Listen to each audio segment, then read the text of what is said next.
That down. Let's move on to this, shall we? You know, Captain America Brave New World, a film that I didn't particularly like. I didn't hate it, but I didn't particularly like it. I didn't think it was very good. Had an okay opening weekend, $88 million. Amazing for many films. There are directors out there that would kill to have a movie with an $88 million opening weekend, but rather mundane for an MCU film. The big question a lot of us had was, what's the second weekend drop going to be? Somebody asked in the show last week, what if it takes like a 67% drop? And I said, well, I don't think it'll take a 67% drop, but it would be particularly bad, especially when you consider that not much is opening against its second weekend. Well, I was right, sort of. It didn't take a 67% drop. It took an 68.3% drop. As Captain America Brave New World pulled in about 20-something million dollars on its second weekend, $28.2 million, representing a 68.3% drop from weekend one. This makes Captain America Brave New World the third largest drop, second weekend drop in MCU history. As we look at some of the other ones that they've had there, the number one, the biggest, and I think that they will ever have, the biggest second weekend drop was the Marvels with a just simply mind-boggling 78% drop. Next was Ant-Man and the Wasp: Quantumania that had a 69.9% drop. Then, of course, you've got Captain America Brave New World is now the third biggest drop ever in history with Marvel history with 68.3% drop. Black Widow, which opened in a pandemic era and was day and date with Disney Plus, had a 67.8% drop. Thor: Love and Thunder had a 67.7% drop. Spider-Man: No Way Home had a 67.5% drop. And Doctor Strange: The Multiverse of Madness had a 67% drop. Now, of course, with movies like Spider-Man: No Way Home, that movie had a $200+ million opening weekend. So, of course, its second weekend was going to be kind of a big drop. Doctor Strange: The Multiverse of Madness had a massive opening weekend. So you expect a little bit of a bigger second weekend drop. That's fine. But not for movies like Ant-Man and the Wasp, Marvels, Thor: Love and Thunder, Captain America Brave New World, which is unfortunate. Interesting thing to note, though, of these 7 films, you can bring up that list again for a second, Jonathan. Of these 7 films, every single one of them, except for Spider-Man, well, no, including Spider-Man No Way Home. Yeah. Every single one of these are post-Endgame movies. Yep. The Marvels, Ant-Man and the Wasp, Captain America. Now, obviously, films, again, you give a pass to No Way Home because of such a big opening weekend. You give a pass to Doctor Strange because of such a big opening weekend. Obviously, films like Deadpool and Wolverine are not on here. Guardians of the Galaxy 3 is not on here if they succeeded. But still an interesting thing. Every single one of the films on this are all post Eternals isn't on there Endgame. either. Eternals is not on that list. Yay. I think it's in the top 10. I think it might be in the top 10, but it did not make the list. So good for Eternals. I was talking about this a little bit on open mic yesterday. Here's something that really adds insult to injury on this. It had absolutely nothing opening against it in its second weekend. If you add up the number 2, because by the way, with $28 million, Captain America was still the number 1 movie at the box office this weekend. But if you take the number 2, number 3, and number 4 box office movies this weekend and add them all together, $26 million of box office. Basically, nobody went to go see anything else either. Mm-hmm. It's not like, well, people couldn't go see Captain America on the second weekend because they were all so busy going to see everything else. If you add up Paddington in Peru, The Monkey, and Dogman all together, $26 million of box office. So everybody was available, and yet still nobody went to go see it. I think that, of course, is unfortunate. I want every Marvel movie, I want every DC movie, I want every movie to succeed and do well and all that kind of stuff. I even ones I'm not particularly a fan of, such as Captain America Brave New World. But it is what it is. Captain America Brave New World right now sits at $289 million. Probably needs to get close to $400 million to think about breaking even. I still think there's a chance here it can get to that point. I still think there are avenues and paths to victory for Captain America Brave New World to break even. Maybe. We'll see. But this brings up some big questions about where does the MCU go from here? Does it make them rethink the role of Sam Wilson in the MCU moving forward? It's very difficult to contemplate having one character be the face of your cinematic universe when nobody's going to go see that character's movie.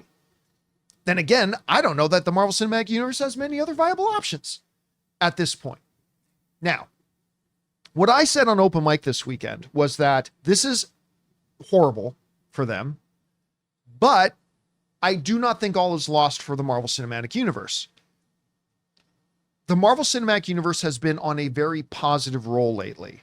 Everything from obviously Deadpool and Wolverine, Comic-Con was a big win for them. D23 was a big win for them. The narrative about the general buzz about the MCU as compared to like a year and a half ago has completely changed.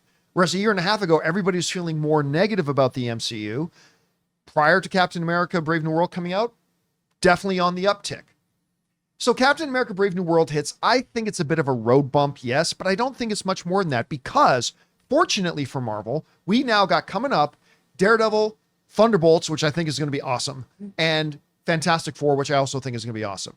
So I think this will become a road bump, the last vestiges of the Bob Chapek era that everybody will look back on and say that was just a bump in the road and they can move forward. We want to take a second to thank a sponsor of today's episode, NordVPN. All right, let's be real. There's nothing worse than wanting to stream your favorite show or watch a live game only to find out it's blocked in your country. But guess what? With NordVPN, that is never a problem. With just one click, you can switch your virtual location and access content from anywhere in the world. I have loved using NordVPN. Whether I'm traveling and using public Wi-Fi or just shopping online, NordVPN keeps my personal info safe and private. By switching my location, I can even save money on flights, hotels, and subscriptions. It's like a cheat code for getting the best deals. NordVPN is the fastest VPN in the world, so there's no buffering when I'm streaming. Plus, their threat protection feature blocks malware, trackers, and phishing attempts, keeping my devices safe 24/7. And with just one account, I can protect up to 10 devices, so my whole setup is covered. So to get the best discount on your NordVPN plan, head to nordvpn.com/John Campea, and our link will even give you 4 extra months for free on the 2-year plan. Plus, there's no risk with Nord's 30-day money-back guarantee. Links in the description. Check it out now. Anyway, Chris, we were all surprised, not surprised. We were all kind of underwhelmed by the performance of Captain America first weekend. We were all very curious what we would do second weekend. Third biggest drop in the franchise's history. Were you surprised by that? And what, if anything, does that mean for the MCU now and moving forward? I wasn't surprised. I was one of the people who went and saw it this weekend because that's when I had time to. And I don't think it's as bad as other people who were talking about this before the show started today. Act 1, great. Act 2, we started losing our footing. Act 3, that's when things started to unravel. But I feel like there's no denying that Mackie is so charismatic. He is a great Sam Wilson. They just need to find the right things for him to do. Dana Ramirez, who plays Joaquin, so fun and charming. I love their dynamic together. They just need a stronger script for these guys. And unfortunately, this movie had an uphill battle from the start. It did. People wanted this movie to be so many things. I just wanted this movie to be good. People wanted it to say one thing politically, another thing politically, and I think it could have dove into those things a bit more. But I feel like we just had some issues with where this was supposed to fit into the Marvel Universe. To me, what this says more so about movies than the Marvel Universe is if there is not glowing reviews of something, people wait for streaming. Because if we look at the box office for everything else that weekend, right? If you just didn't go to the movies, we're conditioned now to, oh, I'll just catch that on streaming. People had mixed reviews about it. I don't know if I'm going to see it. And I know that's what my own group has been saying, even people outside of the comic book and movie bubble of, oh, I heard that didn't get great reviews. I'll just watch it when it's on Disney+. I feel like that's more of the thing that's happening here than, oh my gosh, people aren't excited about the Marvel Universe at all, or this is dropping off, whatever. I feel like the MCU is going to be healthy. I feel like this movie is just part of the growing pains of adjusting to a post-Endgame Infinity War world. We haven't really been able to stick the landing on a lot of these Marvel movies, and I feel like this is us moving in the right direction. And so this wasn't going to be a, let's blow the doors off the box office. This is going to sweep in a whole bunch of stuff. Even if it was a great movie, I feel like people still would have had the same kind of, I'll see it when I see it. I feel like this is the kind of slow progression to getting to a great movie like Thunderbolts, a hopefully great movie like Fantastic Four. I'm really hoping those are excellent and we can keep moving upward. I don't think this is a cry out for, the the house is on fire or something's starting to burn. I feel like this is just part of them getting into this next phase with a new cast of characters forming on the lunchbox. This is a bit of a spoiler. You know one thing that really made me shake my head? What? So when I used to love the CW show Arrow. I used to love Arrow. Same. And then it hit this point sometime in season 3 where literally they got to a point where everybody's a superhero. Hey, you took some night classes. You can be Captain Buckles. And now you went and took some boxing classes at the local YMCA. You're a superhero. Hey, you walk around the streets tonight just putting on a hockey mask. You're a superhero. At the end of Captain America, they literally take Joaquin, who is an administrative assistant, and gets in his first big conflict and nearly dies. And at the end of the movie, he goes, "You're going to reform the Avengers with me." I'm like, that's an Avenger? Is that where we are now? That's an Avenger? Anyway, yeah, I had a lot of disappointments with this film myself personally. But anyway, Rob, we now see the second weekend, word of mouth did not get out there and save the film. This movie isn't going to rally. Even though nobody had anything else to go see, they still didn't come to see this. Are you surprised by how, I'll be honest with you, I am surprised how big of a drop. I was expecting about a 60% drop. I was not expecting 68. Are you surprised by the drop it took? And what do you think this says about the MCU currently, moving forward, all that kind of stuff? I think the MCU is currently in the grips of an existential problem that has existed since the end of Endgame. And that existential problem is none of these movies are consequential. They don't matter. You watch them, and unless the movie itself is engaging, there's no, the thing that the first 23 movies of the Infinity Saga, the entire Infinity Saga did from the very outset, was it said there is a meta story happening here. It gave us, first of all, the first Iron Man's a great movie. If that was the only movie they ever made, it would go down in history as one of the great superhero films, with a great star turn. The story was all about Tony Stark. It wasn't about anything else other than his come to Jesus moment, and him wanting to change and fighting for his own soul and the soul of his company. But at the end of that movie, you have Nick Fury show up and go, "I'm going to talk about the Avengers Initiative." So you knew that there was a meta story that was being built upon everything that was going on. And then you introduce these beloved characters, and then what do? You take all these beloved characters, you tear them apart in the Civil War. So you're following these characters that are beloved in individual movies. Then when they start getting together, you love their dynamic. Then they get torn apart. Like, what's going to happen with my favorite people? Why are they mad? The family's torn apart, torn asunder. Then they hit us with Infinity War and Endgame, which are two of the most fun fantasy films of all time. And then when you are done, since then they've been floundering. They've been trying to make this multiverse happen, and it's like fetch. You keep trying to make the multiverse happen. Nobody cares. It's all disparate. What's happening in Loki has no effect on what's happening over here. What's happening in Eternals? Arishem the judge shows up and says, "I'm going to come back and judge this whole planet." Nobody cares. There's no reason to see these movies other than the superhero action. And if the superhero action is mundane, I would say that Captain America, Brave New World was mundane. It was standard superhero action. There was nothing in it that's surprising. And what is surprising? Not the action, but the character development. Character. You have to look at Iron Man 1 and go, okay. Then you have to look at Captain America, the first Avenger, and then you look at Thor. That's your template. And if you're not doing that in your movies, it's not going to be good. They should have looked back and made this movie all about Sam Wilson being Captain America. But no, we have Thunderbolt Ross being the Hulk. We've got the leader. We've got all this stuff that has nothing to do with it. It was a Hulk sequel. But even that, it had nothing. The Hulk was 17 years ago. Mm-hmm. And it's like, who cares? Make this Sam Wilson's Iron Man. Sure. Give him something personal and make it only about him and what he has to do. And the thing is, they had an opportunity. If they wanted to do the multiverse, the multiverse split or whatever should have been a byproduct of Thanos snapping his fingers. And they should have said, by that unleashment of energy, when the entire universe was disrupted, it ripped the fabric of space-time.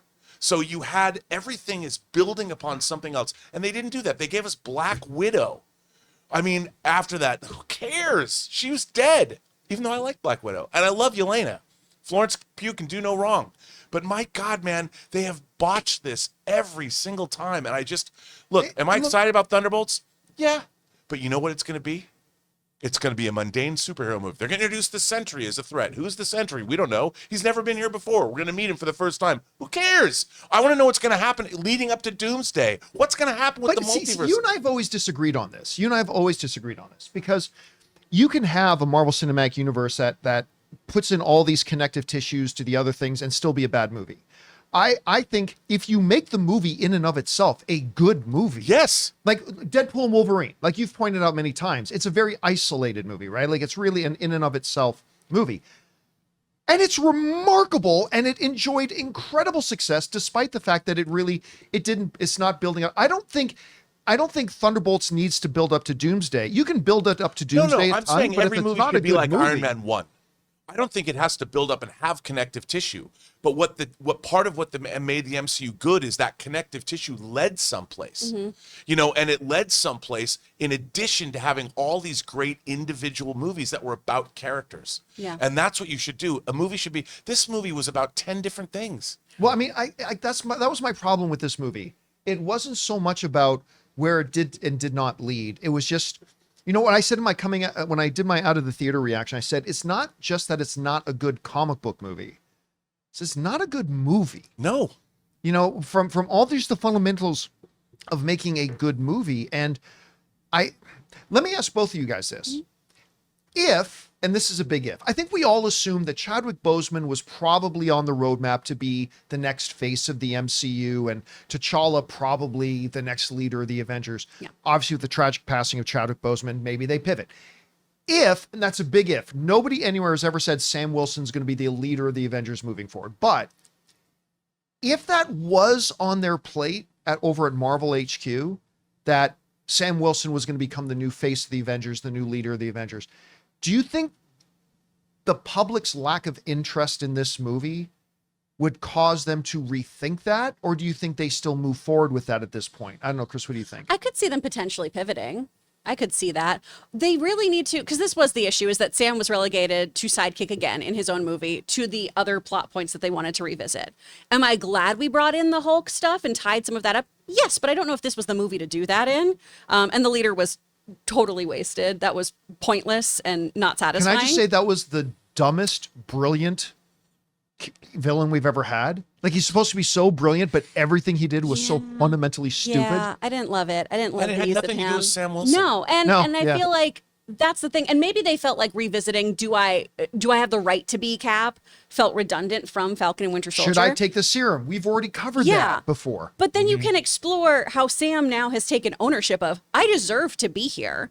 And especially when you do pair that with the Isaiah Bradley situation of, listen, we have been exploited. We have been taken advantage of. We have not been respected. And I'm here to tell you that I got this shield from Steve Rogers. I am Captain America, whether you like it or not. And I'm not going to kowtow to the government, because that's not what Steve would do either. That's the reason why he picked me, because I know what's right and what's wrong. I know how to stand up for my country, even when the people in my country are not making the best choices for the American people. Like, that's such a more interesting story. And I feel like if they had done some of that stuff, we would have felt more ready for Sam to be the leader. I feel like right now he's going to be more like HR of, let me bring in people who fit our corporate culture. Yeah. And we'll go from there. It boggles my mind that they keep talking about how he has Wakandan armor.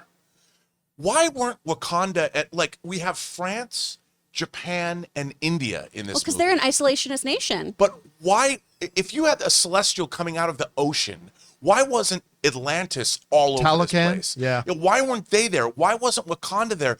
Who cares about the nations of the world that we've never met these world leaders anyway? In the Marvel Cinematic Universe, you've got Wakanda, which is the most powerful nation on the planet. They almost went to war against the whole planet in the first Black Panther. And you have Atlantis that's dealing with, we don't even have to worry about humans polluting the ocean. Now we have alien technology, celestials polluting our ocean, and you don't even mention them? I mean, it's just, it's so maddening. Okay, It well, also took us 17 years to address the Hulk. Yeah, by the way, a movie that hardly anybody today has ever seen, despite the fact that I'm in it. You should see it. But Solely for that. Just go for that. I carry that film, but I mean, nobody's seen it. And anyway, plus I don't want this to just evolve into another post-mortem on, but it is interesting to see where they're at and where it may go. Guys, question is for you. What do you think the repercussions are going to be for Marvel HQ as a whole, seeing that not only did it not exactly have the best opening weekend, but it's had truly one of their worst second weekends ever? Whatever you guys think, jump down to the comment section below and let us know your thoughts. Hey guys, thanks so much for watching this video. Make sure you like the video, leave a comment, and subscribe to our channel. And don't forget, we have a daily podcast called the John Campea Show podcast, available on Apple Podcasts, Spotify, or your favorite podcasting app of choice. Go and subscribe to it today so it'll be there when you need it.